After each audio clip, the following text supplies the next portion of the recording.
7 reasons why you as a Christian might still be single. So you clicked on this video to see why God hasn't blessed you with that special someone you can walk down the aisle with yet? Well, maybe you fall under one of the 7 reasons why you're still single. Number 1, you don't have an actual relationship with God. Okay, so nothing is worse when people at church, youth group, Bible studies, etc. are constantly looking for a godly relationship, but not an actual relationship with God.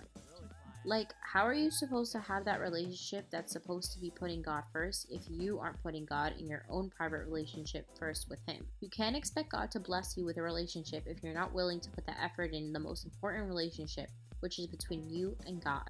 Number 2, you haven't worked on yourself. Okay, so I'm always seeing people make these lists of what they expect their future boyfriend or girlfriend or future spouse to have. Like, they need to have a good sense of humor, they need to be attractive, they need to have a good relationship with God, which is nice and all to have standards. I'm not saying having high standards is a bad thing. In fact, I think they're a good thing. What isn't a good thing is having expectations, but you not also putting the effort into change about things about yourself that are probably bad to bring into a relationship. An example could be you're ridiculously jealous or super insecure about your appearance. That stuff isn't good in a relationship and won't help either of you grow closer to God. So besides making a list of what you want in a future spouse, make a list of things you need to work on before you get into a relationship. Number 3, you have baggage that has been undealt with. So sort of like number 2, but different, is that we did things in our past that sometimes, without realizing, really affect us in our hearts. And sometimes God will put a temporary band-aid over that wound. It feels like you're ready to deal with what happened. The last thing you want to bring is undealt baggage into a relationship, because if you're trying to deal with that in your relationship or marriage, you're not always going to get the response that you want. So it's really important to heal through those wounds, especially before you get into a relationship with anyone.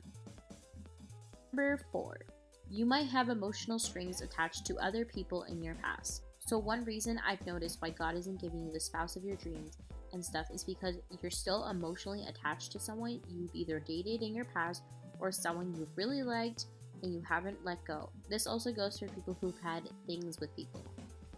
Maybe there's something in your heart that still hopes that they're the one God wants you to be with. Saying you've moved on from this person and still lurking on their social media pages from time to time isn't a sign of moving on. You have to remember God is in full control of the situation and He knows what's best for you. So stop trying to control what only God can do and release that person in your past so that you can move on and God can give you someone so much better. Number 5, you're not going about dating in the right way. I've seen this from time to time again, that people go into dating, especially if they're young and Christian, as this whole idea that the next person I talk to is the one, or the next person who walks through that door is the one. Frankly, that's not how it works. You can't assume every single Christian girl or guy who walks into your life is the one God has sent for you to marry. Is it that hard to also just be friends with the opposite gender? It's actually mind-blowing how many people I've met actually don't know how to be friends with the opposite gender without liking them. It's good to test the waters with someone if you feel like it would work. That's awesome. Just don't test the waters with every single person that walks into your life. Pray, fast, and be patient. Number 6, not being content with being single. So I've been single for about 4 years now, and to be fair, it hasn't been easy. No one ever said being single is easy, especially when I went a period of my life where I dated one person after another for multiple years.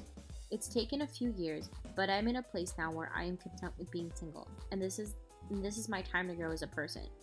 When you're finally content with being single and dating is no longer an idol, because let's be real, people put dating, relationships, and marriage as an idol before God.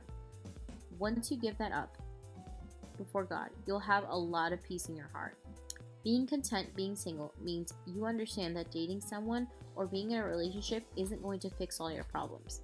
I met someone last year who told me they'll be happier if God just gives them their future spouse. It shocked me because instead of working on their personal relationship with God, they wanted something that they thought would make them happy. It's like Rebecca in the Bible. She thought she wouldn't be truly happy until she got the man of her dreams, her first child, and ultimately the thing that she thought would make her happy after those two things didn't make her happy would be having a second child, ultimately killed her. Our happiness should come from Christ and not someone who doesn't even exist yet.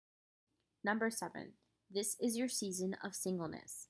Like I said before, I am in a season of singleness and I'm content with this. And maybe this is just the time where God wants you to be single. Someone once told me that the time of singleness is where God grows you and the most and where you flourish in what God wants you to become. And you have unbelievable potential. But that means God is your main priority from now until the end of your single season. So don't worry, your future person will come, but there is a lot of growth you clearly should be doing before you even think about going on a date with someone or before you think God is going to send that special someone into your life.